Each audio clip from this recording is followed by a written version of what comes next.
गुरुर्ब्रह्मा गुरुर्विष्णु गुरुर्देवो महेश्वराय गुरुर्साक्षात् परब्रह्म तस्मै श्री गुरुवे नमः।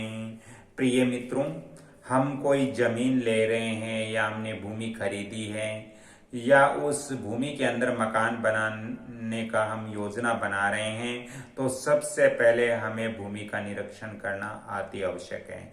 कौन सी भूमि हमारे गृह निर्माण के लिए शुभ होती है और कौन सी भूमि हमारे गृह निर्माण के लिए मध्यम होती है और कौन सी भूमि हमारे गृह निर्माण के लिए खराब होती हैं, अशुभ होती हैं। दोस्तों, इसकी पहचान करने के लिए मैं आपको एक वास्तु टिप्स यहाँ पर दे रहा हूँ, क्योंकि ये बहुत ही महत्वपूर्ण टिप्स हैं। यदि आपको देखना है कि आपकी जो जमीन है वो शुभ है या अशुभ है, इस चीज की आपको जांच करनी है, तो आप स्वयं भी कर सकते हो। अन्यथा किसी वास्तु विशेषज्ञ से आप परामर्श भी लेकर के आप निरीक्षण करवा करके जमीन संबंधी जो दोष है उनका पता आप कर सकते हो। तो आज मैं आपको एक ही टॉपिक्स दूंगा। दोस्तों, जिस भूखंड को हम खरीदने जा रहे हैं वहां पर आपको पहले थोड़ा सा हल जुतवाकर गेहूं या सरसों या तिल या मूंग आदि के बीज आपको बो देना चाहिए, यानी वहां बीज डाल देना चाहिए। और फिर हमें देखना चाहिए कि उस जमीन के अंदर बीज कब उत्पन्न होते हैं, यानी यदि बीज 3 दिन में अंकुरित होते हैं तो दोस्तों ऐसी भूमि बहुत ही सर्वश्रेष्ठ रहती है। ऐसी जमीन हमें खरीदनी चाहिए।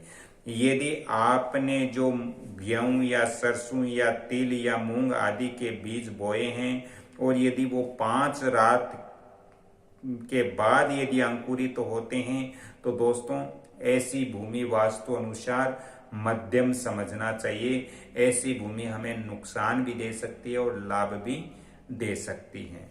लेकिन जिस भूमि पर हम गेहूं, सरसों, तिल, मूंग आदि के बीज डालते हैं और उस भूमि में यदि वो बीज 3 दिन में 3 रात के अंदर अंकुरित होते हैं तो ऐसी भूमि हमारे लिए सर्वश्रेष्ठ है, अति शुभ है।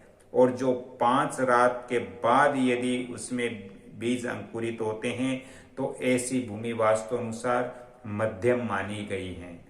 दोस्तों, जिस भूमि पर हमने बीज बोए हैं उस भूमि के यदि 7 रात बाद में यदि बीज अंकुरित होते हैं तो ऐसी जमीन या भूमि हमें वास्तु अनुसार नहीं खरीदनी चाहिए।